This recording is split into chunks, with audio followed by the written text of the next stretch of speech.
Welcome and thank you to everyone for joining today's webinar on the handover protocols for the transfer of children associated with armed forces and armed groups, including those in detention. So my name is Sandra Maignan, and I'm the co-coordinator of the Children Associated with Armed Forces and Armed Groups Task Force, also known as the CAAFAG Task Force, under the Alliance for Child Protection in Humanitarian Action.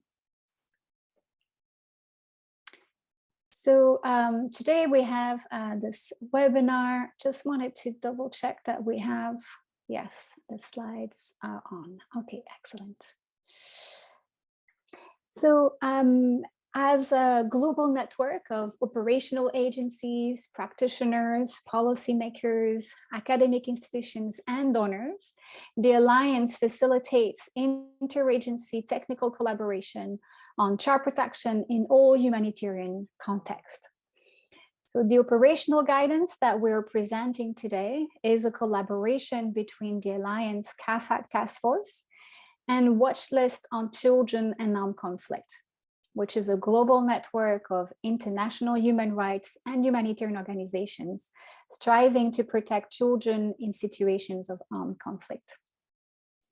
As we will hear in a few moments, handover protocols are agreements by governments or armed actors to swiftly transfer children allegedly associated with armed forces and armed groups who are in their custody or whom they have accounted to child protection actors for appropriate support services. So these services include, but are not limited to, reintegration assistance. So handover protocols offer children a safe avenue to leave armed forces and armed groups and receive the care, protection, and reintegration support they need.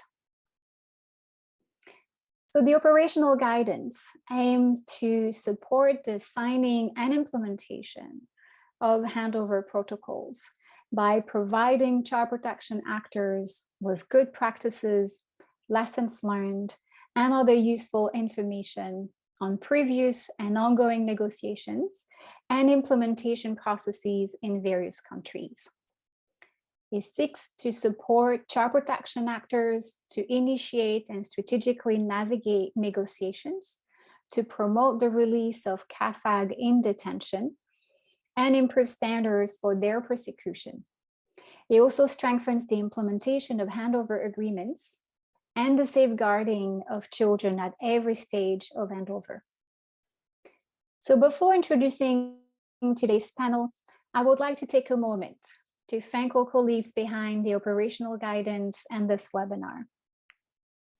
I would like first to acknowledge Janine Morna, the lead researcher and author of the guidance, and the Watchlist staff who coordinated and supported the research. I also would like to thank the CAAFAG Task Force members, as well as the members of the Watchlist Advisory Board for their support in the development and also in the review of the guidance.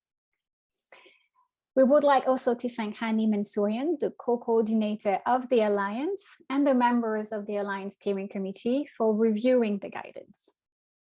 We also greatly appreciate the support of other members of the Alliance Secretariat, particularly Kira Loth and Shizuru Iwata, and Watchlist Victoria Walker for promoting and facilitating this webinar. We would like also to express a sincere gratitude to the Federal Republic of Germany, whose generous support made the development of the operational guidance possible. Lastly, I would like to thank the many child protection actors who participated in this research and shared their experiences with negotiating and implementing handover agreements. So now, without further delay, I would like to introduce our panel.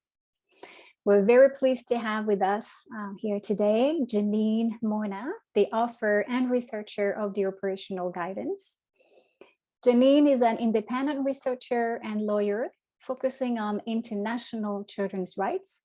She has extensive experience in humanitarian rights and human rights legal and field research, and advocacy work with organizations such as Watchlist, Human Rights Watch, and Amnesty International.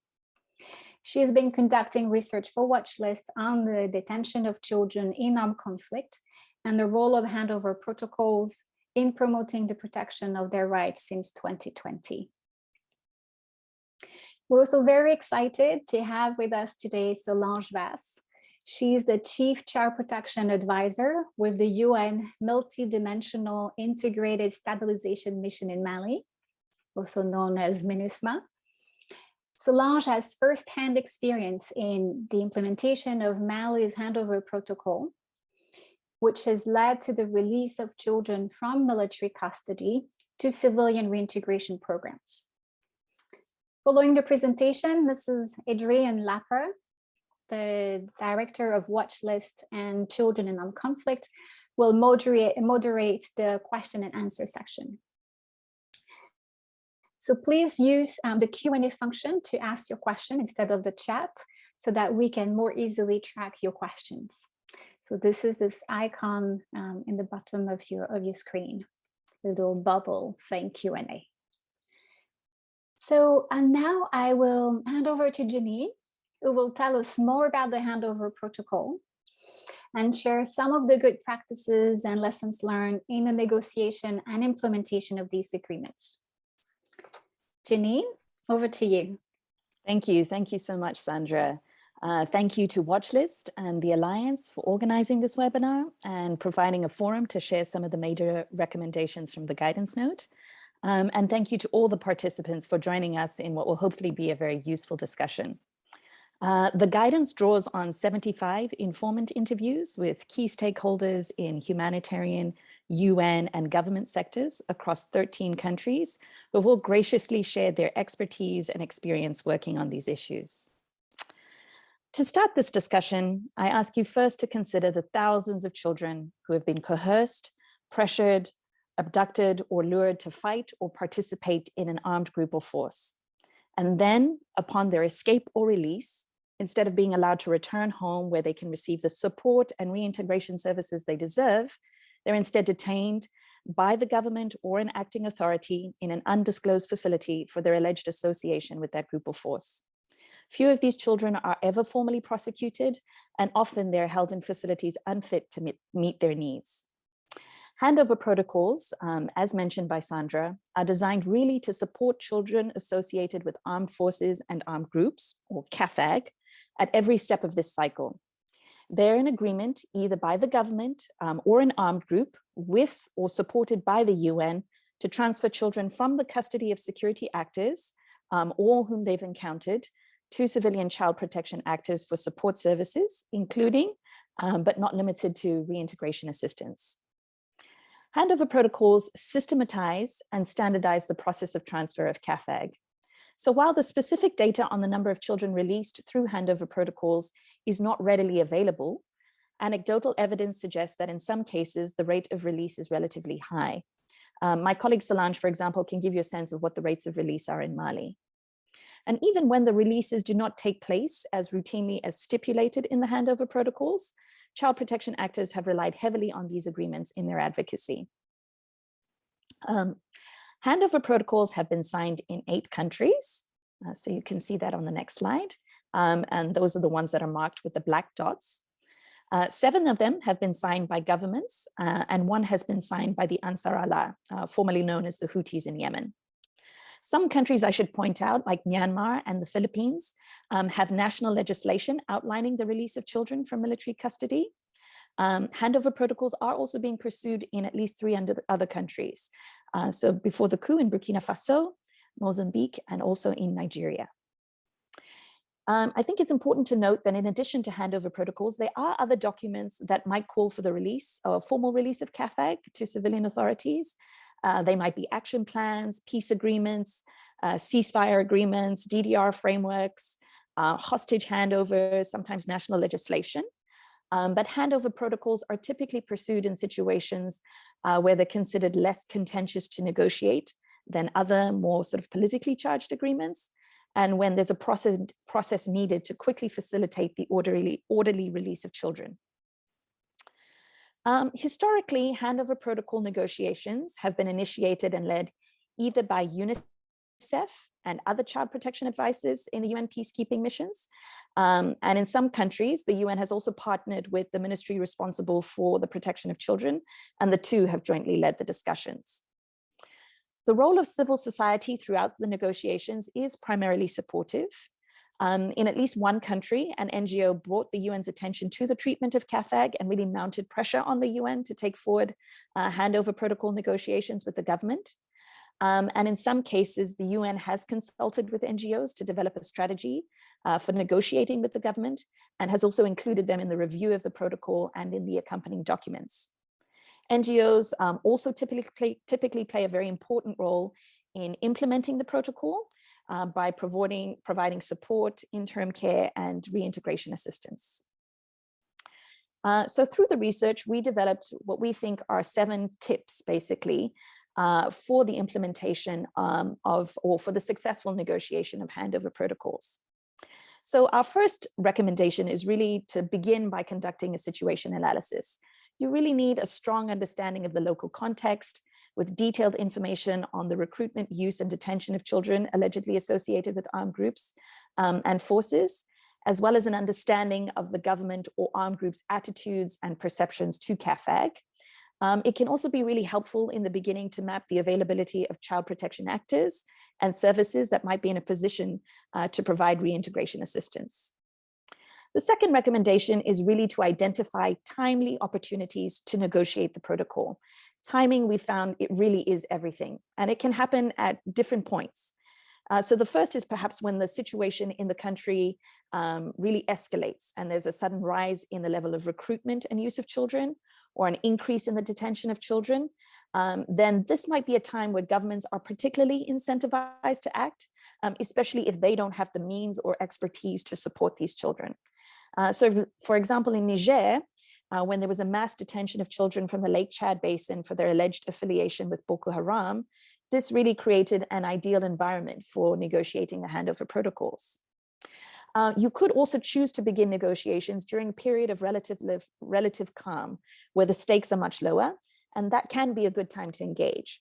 So for example, in the Central African Republic, even though relative to other countries, the number of CAAFAG that are detained is much lower, the UN has chosen this time to begin negotiating a handover protocol, almost as a kind of preventative measure. The third time that you might consider engaging in these discussions is when action plan negotiations or peace talks are taking place. So when an armed force or an armed group is listed in the Secretary General's annual report on children in armed conflict, that can open the door for the UN to engage with the listed party to develop an action plan to end the grave violations for which it might be listed. And during these negotiations, the UN could discuss the handover of children from within the ranks of the armed forces group and armed group, or the handover of children that they may have detained. So for example, in Sudan and Chad, handover protocol agreements were adopted as part of the broader action plan arrangement. The third tip that we have is to really ensure the engagement of key stakeholders in the negotiations. You want to make sure you understand who the most influential actors are within the government and really include them early in the negotiation process. And then you want to find people within the government who are going to help you to champion the protocol. Although it's often very challenging to secure buy-in from armed forces and other state security actors, they're among the most critical to the negotiation process. So for example, in Uganda, it was the human rights focal points within the military that were quite instrumental to the handover protocol negotiations. Our fourth tip is to identify allies to support the advocacy. Support from those external actors often strengthens the handover protocol negotiations and can really reinforce some key messages. And there are many possible supporters, and I'm going to list just a couple. So this can come obviously from Humanitarian and Child Protection Agency, gender-based violence response actors, the ICRC in some cases, diplomatic missions. Some of the support can also come from donors who are providing security sector support to the government. So negotiators should encourage those donors to condition their security assistance on the adoption and effective implementation of handover protocols. And this is sometimes all the more important because in some cases you have donor governments who have armed forces present in the country who are engaging in joint military operations with the national armed forces. So for example, when the French Barkhane forces first intervened in Mali, in response to the kind of growing insurgency, they found that they were often encountering children on the battlefield. So these governments need to be as invested as national governments in establishing a strong system to support actions that are going to be in the children's best interests. You can also call for support from countries that have already signed handover protocols. So during the initial stages of the negotiations in Burkina Faso, a delegation from Burkina Faso met with authorities in Niger, who have already adopted a handover protocol, to learn a little bit more about their experiences. And we were told that that was quite a persuasive engagement. Other entities that you can look for support from, other UN entities. So staff that have been present in countries where handover protocols have been negotiated have been found to be a great asset. And you can also call for support from the Special Representative on Children in Armed Conflict, who in many cases has helped to provide high-level advocacy and support to help advance negotiations. In some cases, the Security Council has also been an important supporter of the adoption of handover protocols, either through calling for them through their resolutions or other outcome documents. And that I think has really helped to elevate the profile of handover protocols in those countries and really helped to prioritize the negotiation of those agreements. Finally, local communities can also be encouraged to raise question about the government's plan to respond to children who might have been recruited from those areas. Our fifth tip is really to raise awareness of the government's legal obligations to CAAFAG. So it's not always clear and obvious to representatives what the appropriate treatment of children should be, or CAAFAG should be. So prior to negotiations, it's really advisable to conduct an analysis of what the applicable domestic and international legal framework is going to be on the treatment of CAAFAG in the target country. And once the relevant stakeholders have been identified, conducting training and awareness raising events on the relevant international law and standards are very critical for building a foundation of support for adopting the handover protocols. In some cases where the national legislation might be weak, then it might be advisable to focus on the country's international legal obligations. The sixth recommendation we have is really to develop short-term and long-term protection and reintegration responses alongside with negotiating the handover protocol. So most governments are really going to be reluctant to sign handover protocols without strong programs to support the care, protection, and reintegration of CAAFAG.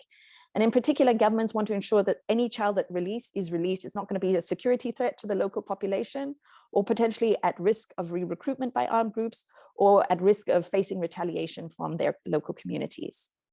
So if negotiations are happening quite rapidly, you could consider to develop short-term care responses that can be put together quite quickly.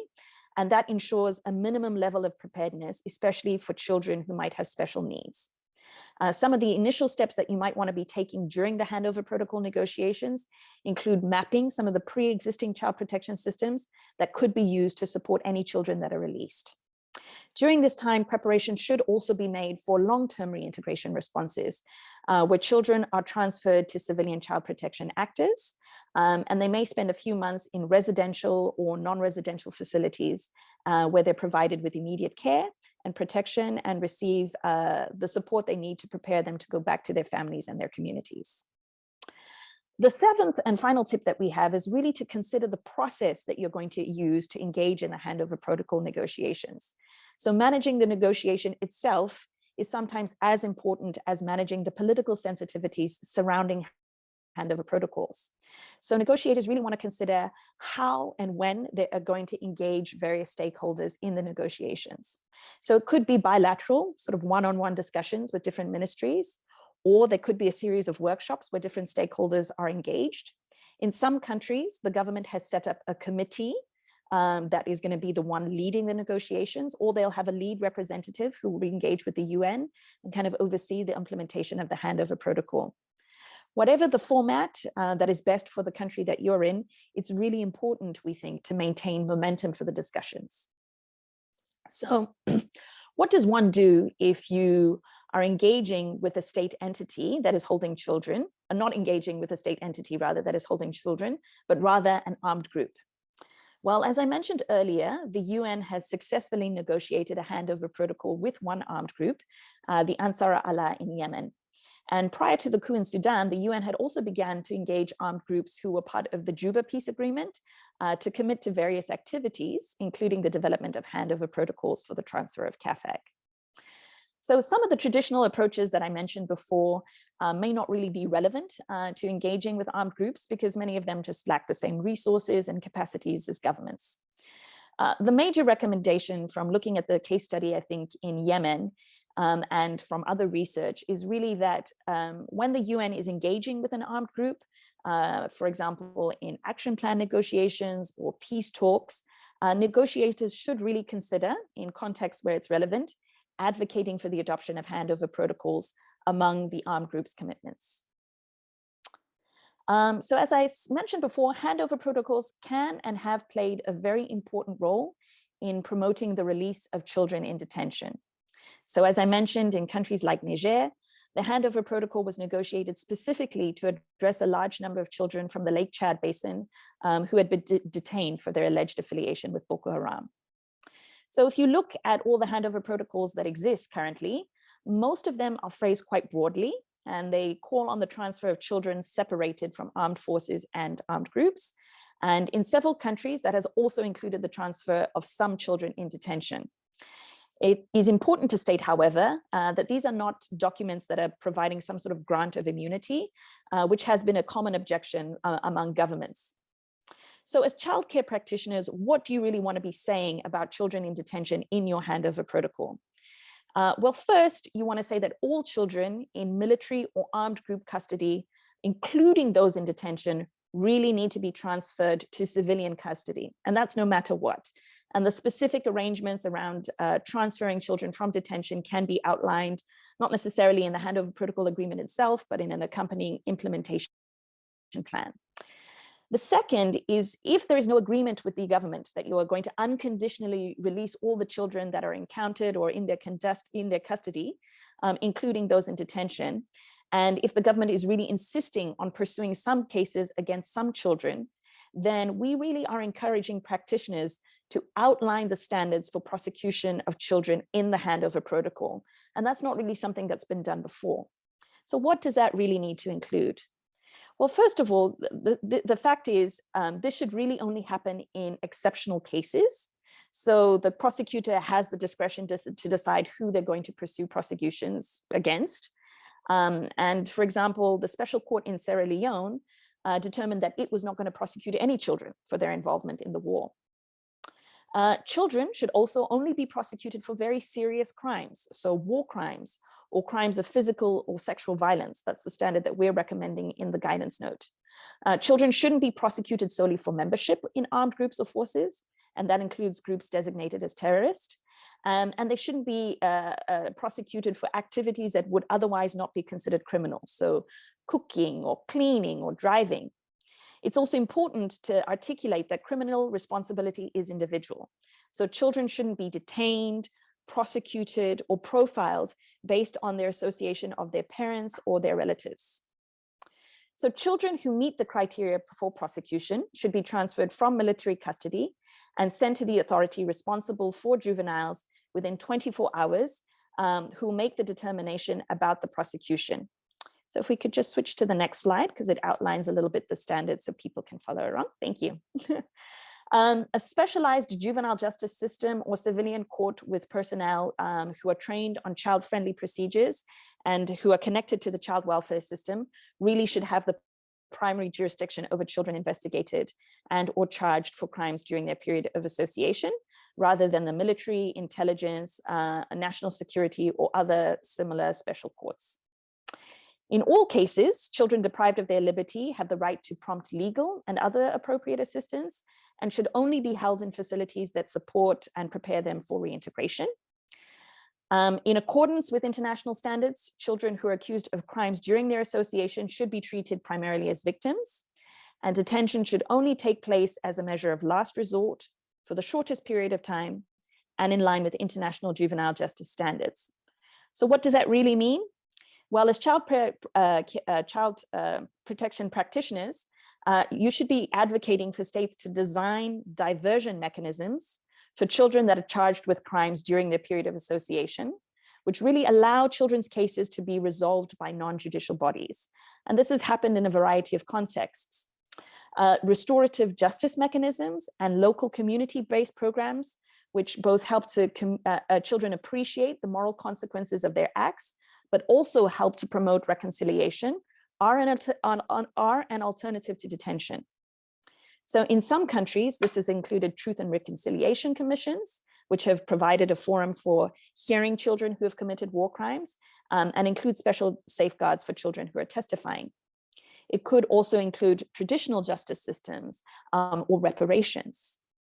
In all cases, reintegration programs should be available to children who have either been diverted from the judicial process or who have completed custodial prison sentences. In countries with weak or non-existent juvenile justice legislation, child protection actors may have to engage in complementary advocacy to support the handover protocols and really to try and promote some of the legislative amendments that will help to strengthen the protection of children, including CAAFAG during the prosecution. So what does this include? Well, first of all, you really want to strengthen the juvenile justice law, make sure that it is in line as best as possible with international standards. You want to strengthen protections for juveniles in the counterterrorism law as well. And that includes prohibiting the criminalization of association with armed groups for children under the age of 18. It should also end the detention of children based on family ties. And most importantly, counterterrorism legislation should have an express provision that states that all children under the age of 18 will be subject to the relevant juvenile justice laws. You want to raise the minimum age of criminal responsibility to at least 14, but ideally higher per the recommendations of the UN Committee on the Rights of the Child. You want to make sure that recruitment and use is criminalized as a war crime. And that makes sure that you shift the responsibility for the acts committed during the period of association from children to the adults who went about recruiting them in the first place. Finally, you want to encourage the government to ensure that they adopt a comprehensive law on the rights of the child. And that includes provisions recognizing CAAFAG as victims, and it criminalizes the recruitment and use of children. Finally, I'd like to encourage you to take a look at the guidance note and to review Annex 3, where we have provided a handover protocol template. The guidance goes into a lot of detail about why some of the language was chosen and an explanation of each of the directives in the template. I want to draw your attention specifically to provisions for girls to ensure that they are included in handovers and in reintegration programs. And I also want to point out a section on mechanisms to strengthen the implementation of handover protocols, which is not something I've had the time to review here, unfortunately, but are discussed in detail in the guidance note and will be addressed a little bit in my colleague Solange's presentation. So with that, I now turn to my colleague to discuss a little bit about the obstacles and successes of implementing the handover protocol in Mali. So a little bit of a case study, but please, I really do welcome your questions. And of course, my contact information is available to you here, should you want to engage with me directly one-on-one as well. So with that, thank you so much. And over to you, Solange. Thank you.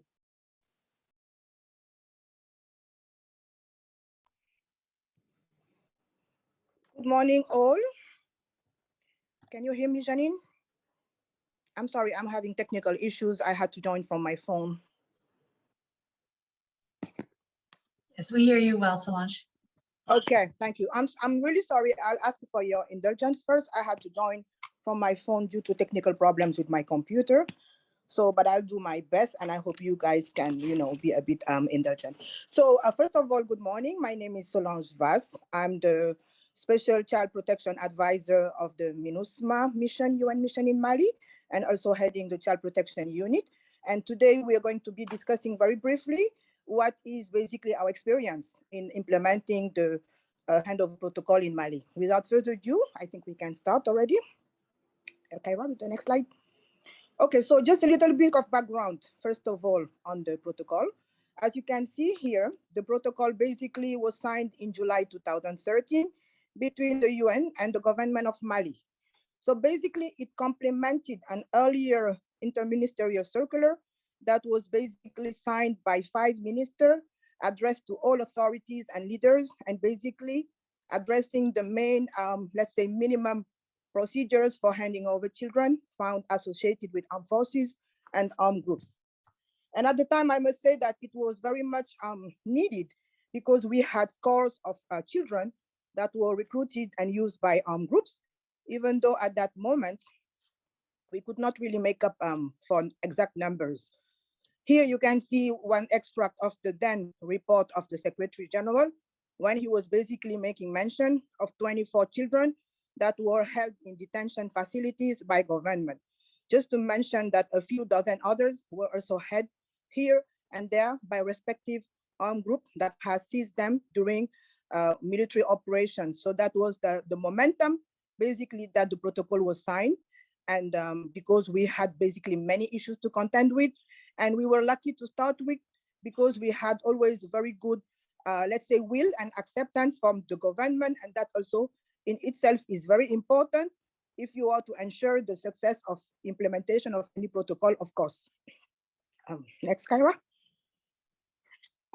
So basically, what we consider to have worked well, in other words, that we can call also our achievements and just what we think, was the best practices.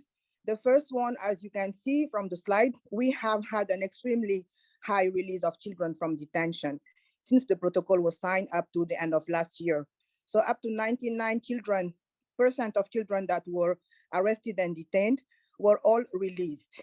And the good thing is, even those that were charged before the protocol, I mean, some few children that were charged 2012, 2013, before the protocol was signed in July, also eventually got to benefit from the protocol and be released, which is a very good thing.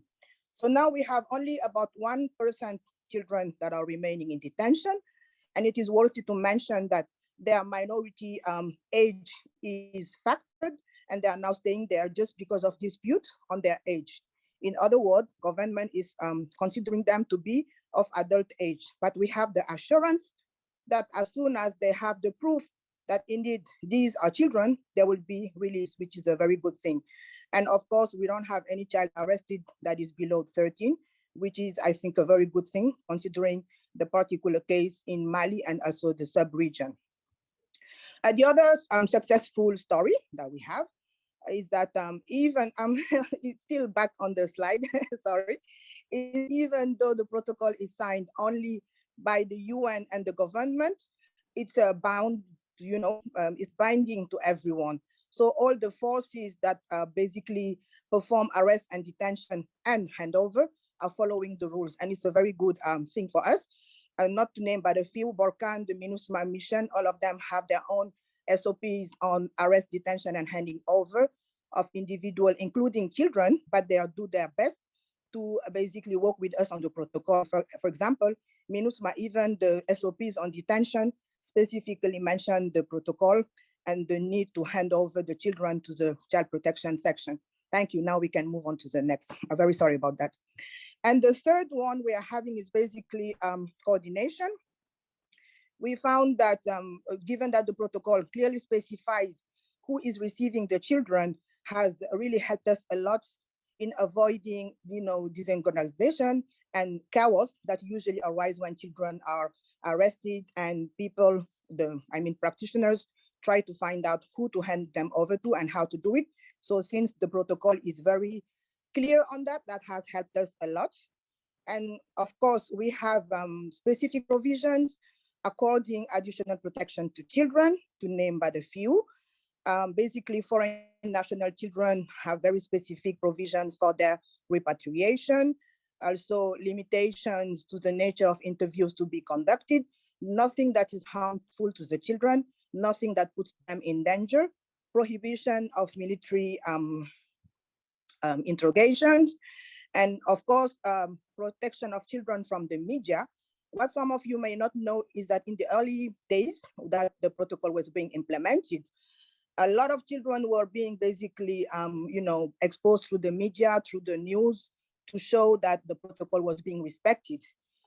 Government wanted to show their goodwill and the fact that they were respecting, international law, But when we pointed out that was a violation of the right of children to privacy and of their right to general, they had to be shielded from the media.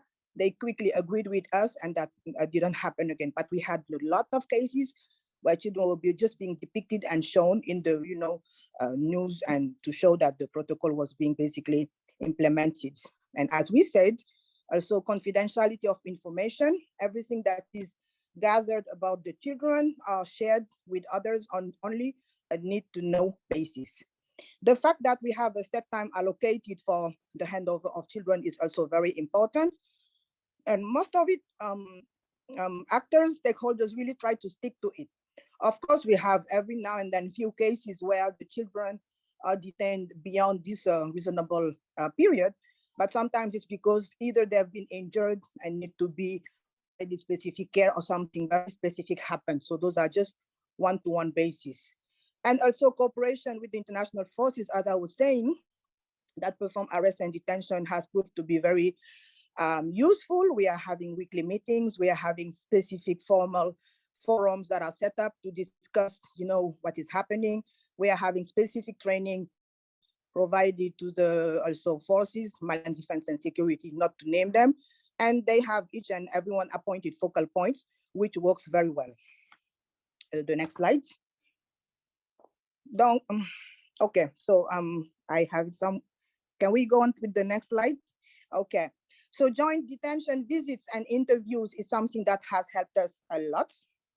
We have had instances where we have visited with government focal points from the Ministry of Justice, or even the ministry in charge of children's affairs.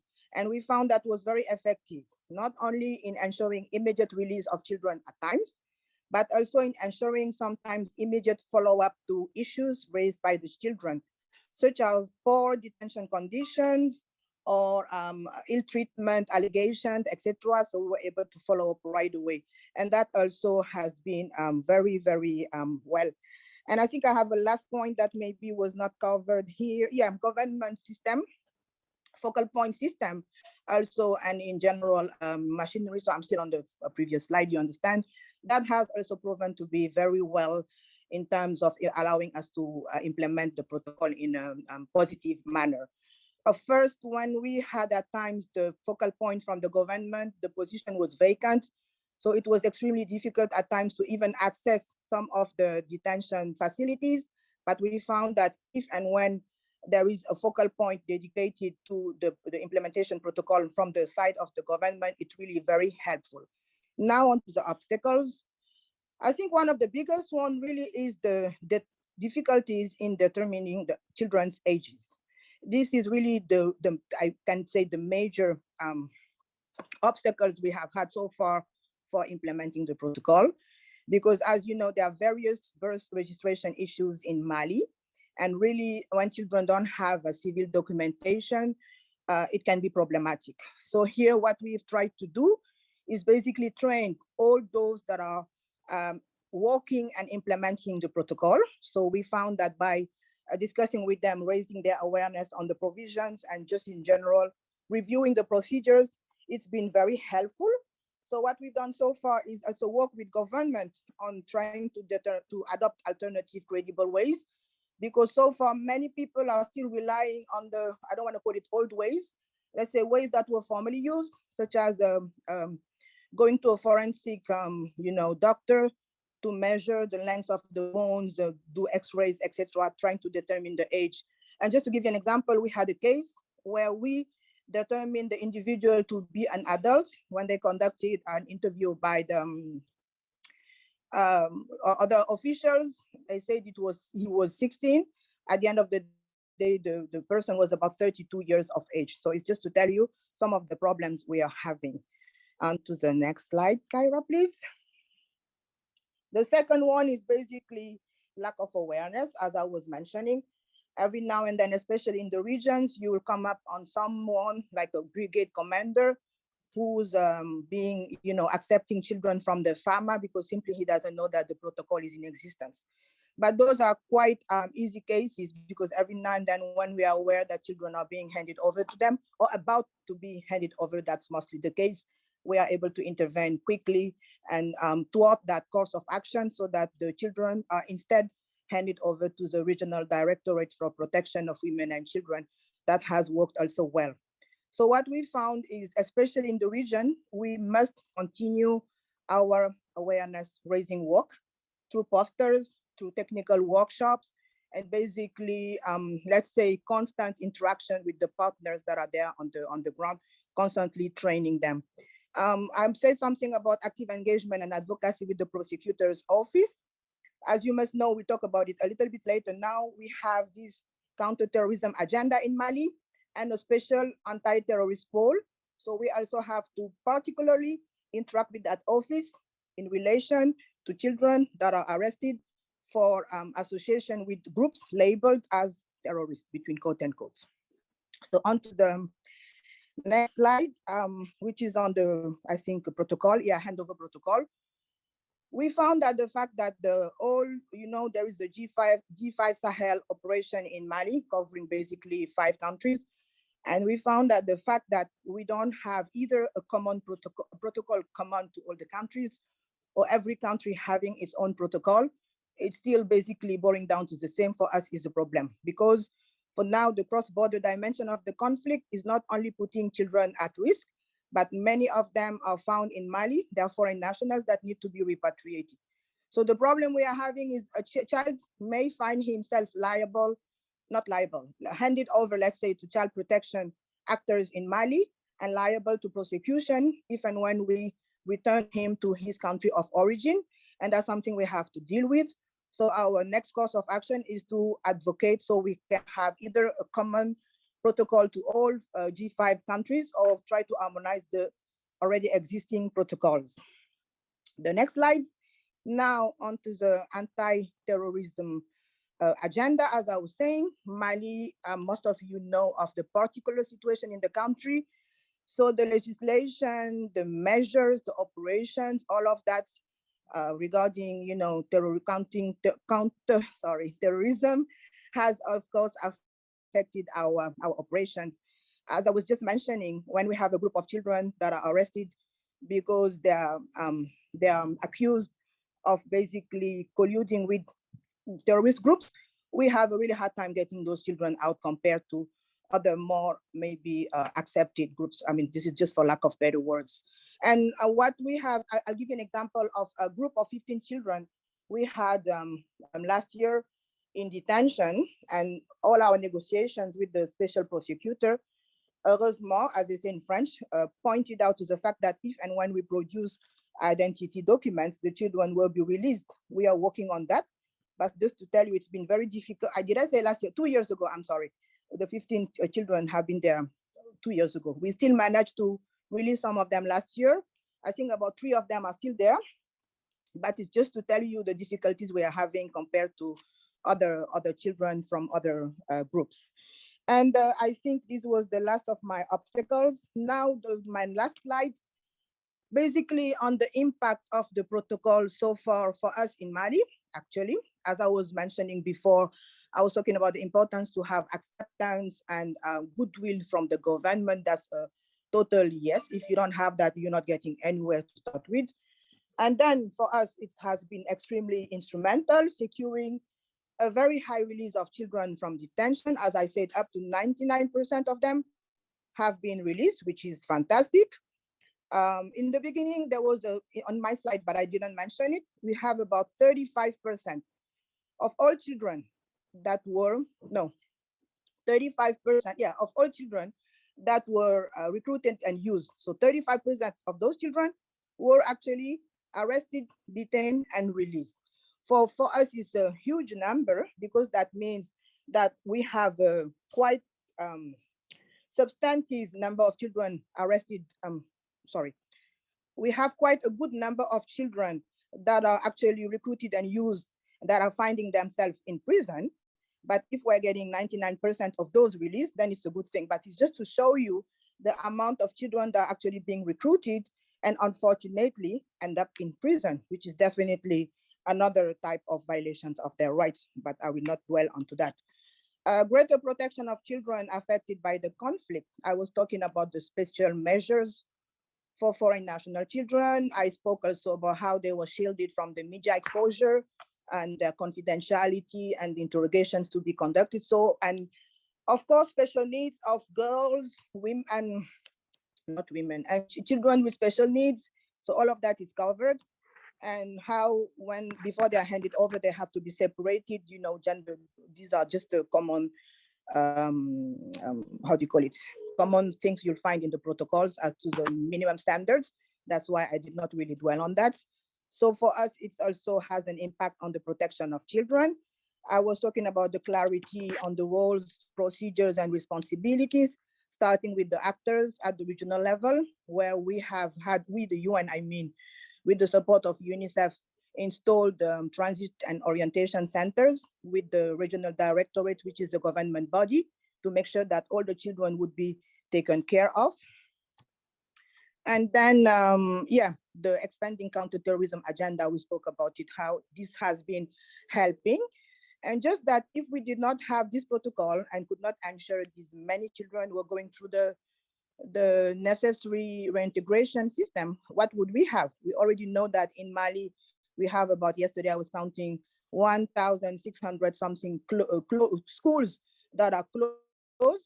So almost, I think, 500,000 children are not able to go to school, that are prone to recruitment and use of children and many other things. And probably they would end up on a very bad situation if we did not have the protocol and we were not able to basically help them better protect their rights.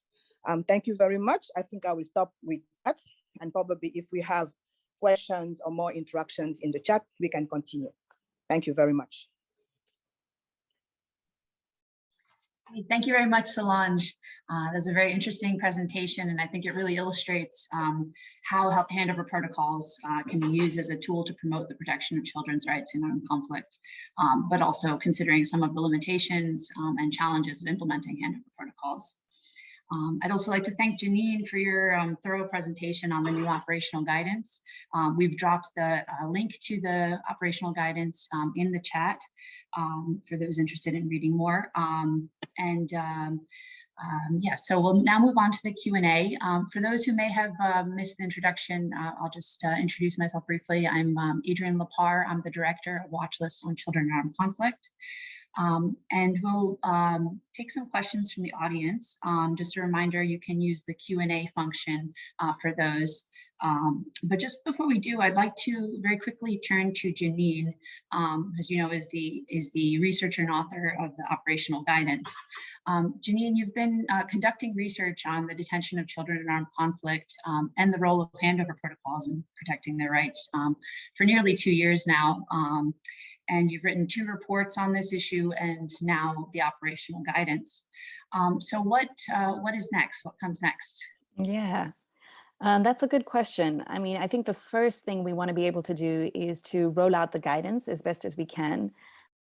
And to that note, we really do encourage from all the participants here and some who might be listening to this recording to please provide us with feedback. You know, this is a live document. We intend to, you know, continue to work on it, continue to update it, and we welcome your recommendations, particularly if you do end up using it in some of your negotiations and in the field, offering us that feedback so that we can continue to strengthen the document for future negotiations.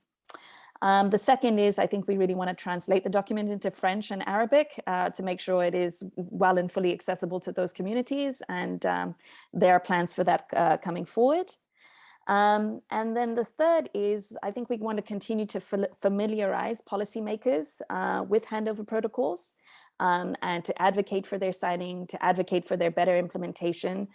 So that includes in places where countries are affected by armed conflict, but it also includes with influential governments and governments that are providing security sector assistance. So we have done some one-on-one bilateral advocacy with some of these governments to really try to encourage them to condition some of that security assistance on the adoption of handover protocols.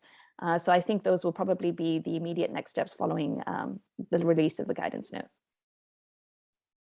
Thank you. So questions from our participants, I'm going to kind of together.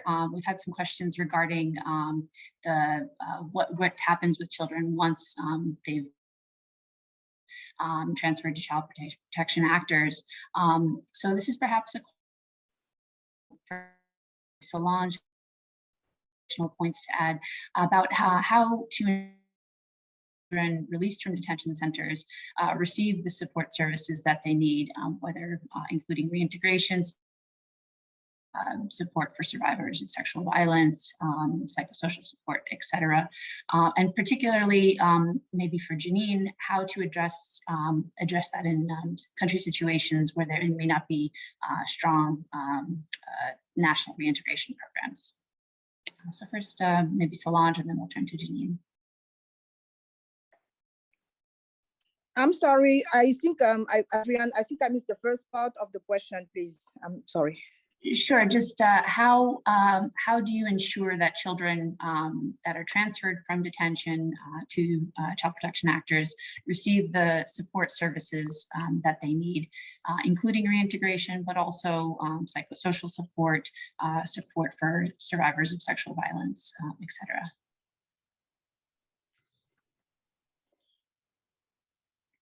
Sure, I'm sorry, yeah. Where is this screen? Oh. Okay, yeah, how do we ensure this? As many of you must know probably, is that we have UNICEF, our counterpart from the MRM working group, that basically takes care of everything that is longer term processing children, which means reintegration, reascension, and everything. So basically what they've done is making sure they work with their partners that are in charge of the reintegration and support program, to make sure that, first of all, they are tailored to the children's need, and also to mention that the children get to stay in the transit and orientation centers for a minimum length of, I think, about 3 months, and they undergo quite a number of, let's say, minimum, I cannot say classes, but minimum life lessons that we think are important to them. And they also receive, obviously, psychosocial support, because, you know, every now and then, you may also have children, girls, that are maybe victims of sexual violence, and children that have just special needs. So we make sure that they are followed up not only on the psychosocial and medical side, but also in terms of reintegration. We make sure that every reintegration program we do is tailored to what they need. And we have a plan on embarking on a survey or review of the reintegration programs, to make sure that when they are back in their back in their family reunification, basically it's going down well. So far, from the little let's say feedback we have received from our partners all throughout the regions where children have been returned, they have been accepted back well, which is already a big challenge, because in many other instances, different from Mali, children are rejected when they go back in the community, or they are stigmatized, or they're ostracized. So we don't have that backlash in Mali. And we make sure that whenever the children go, they also carry with them reintegration packages, and they are able to fit into the community. But as you may know, the programs, UN programs, are not only specifically tailored to the CAAFAGs. Every now and then we also make sure that we include other children also, maybe from the community, or who have similar problems, who are affected by the conflict otherwise. So that also helps foster greater acceptance of those children back home. I saw from the chat somebody asked something about the new challenges relating to counterterrorism. So when we're having, for example, children that are radicalized from their association with terrorists, sorry for the use of that word, groups, we are trying to find ways to go about them, and probably having some specific programs tailoring those children. But those are some of the new challenges we have to deal with. So I don't know if I have answered the question, or Adrienne. Thank you, Solange. And Janine, any points you'd like to add from your research? Yeah, maybe just a quick 2 minutes, realizing that we are going to be running out of time soon. But one of the things that I would add is, sometimes the negotiations happen very fast, and there's suddenly a need to accommodate a number of children that have been released in a context that might not formally have reintegration programs in place.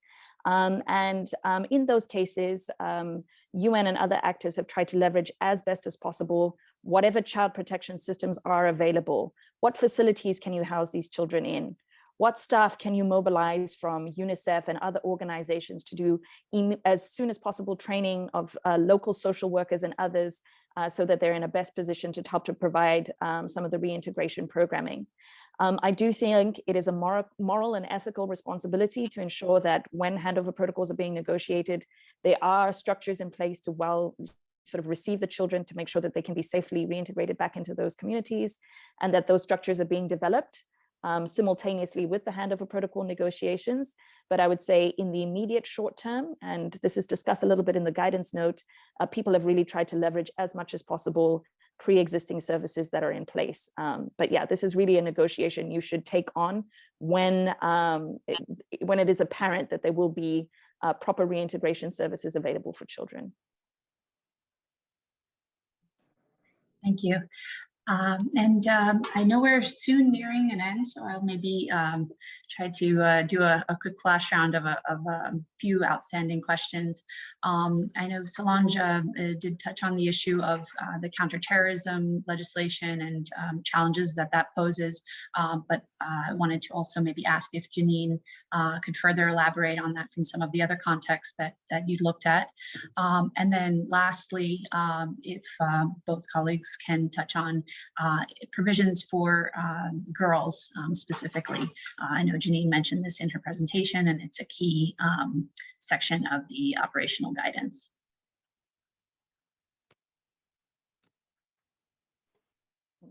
Or should I go ahead and start? Sure, yes. Janine, okay. Sure. So yeah, I think in some countries, counterterrorism legislation really has been a challenge for navigating and figuring out how handover protocols are even going to be approached or discussed, if at all. And I think the lessons learned from these contexts, especially where they haven't really been able to initiate the handover protocol negotiations, I would say there are two things. First of all, these discussions are not in vain. Often when children are detained under counterterrorism laws, you will find it's rare that all of the children actually meet the criteria under the counterterrorism law to be there.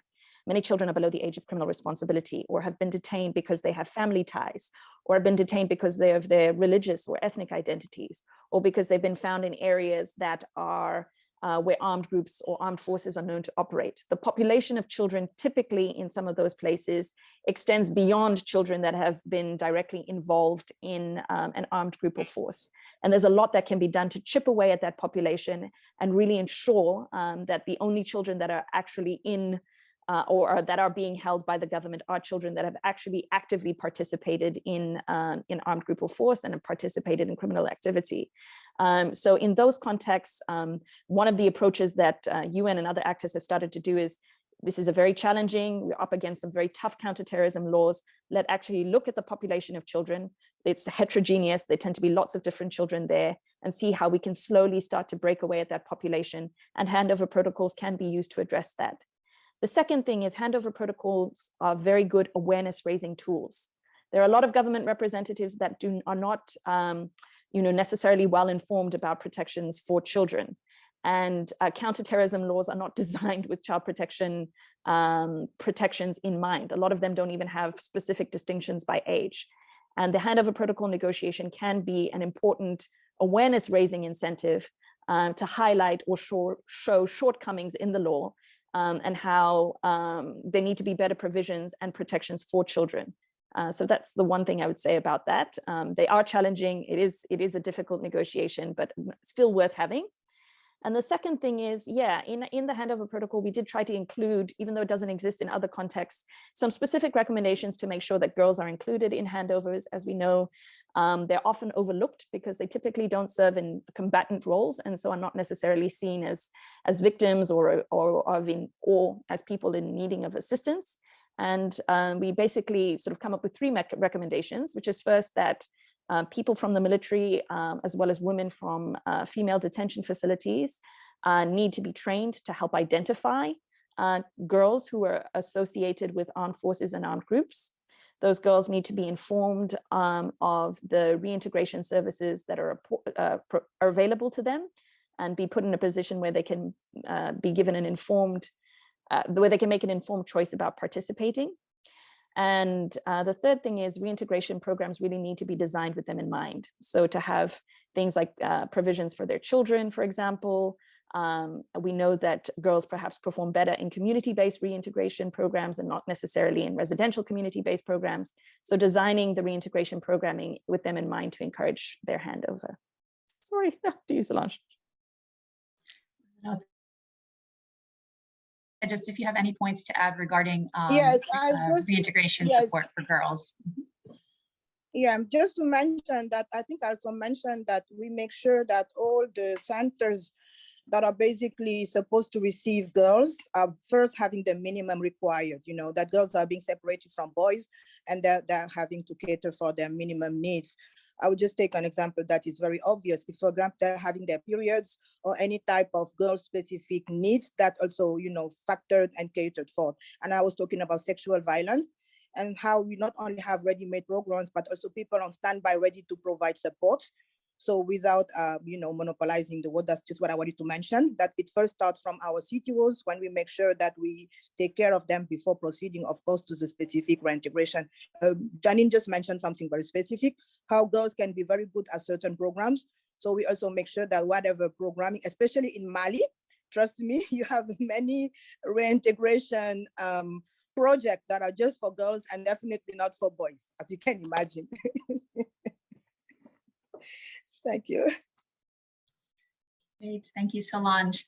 Well, we're just past 10 a.m. here in New York, and thank you, colleagues, for joining us today from all over the world and quite late in some of your time zones.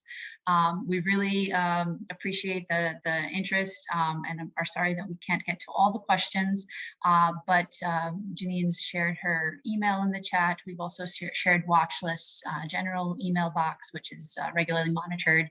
We welcome any feedback on the guidance, especially interested to hear if any of the colleagues use these tips towards your work and how the guidance can be further improved or updated in the future. And we hope to continue the discussion with many of you. So, well, thank you once again to Janine and Solange, our presenters, for your very insightful presentations today and your thoughtful responses to the questions. And once again, thank you to our colleagues for the Alliance for Child Protection and Humanitarian Action and its CAAFAG task force, as well as my fellow colleagues at Watchlist for helping to support the development and launch of this operational guidance. And with that, thank you all and have a very nice rest of the day.